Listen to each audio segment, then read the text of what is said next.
আমার মার্কা পদ্ম ফুল মার্কা।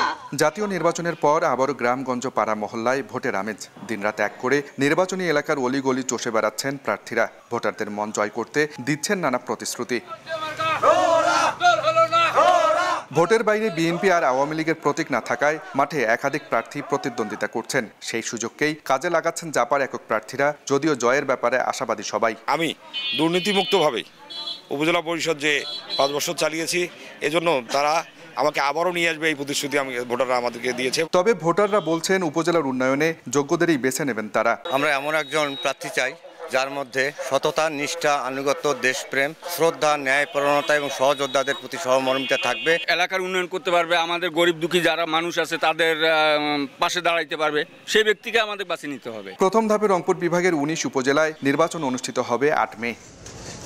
আব্দুর রশিদ জীবন, সময় সংবাদ, রংপুর।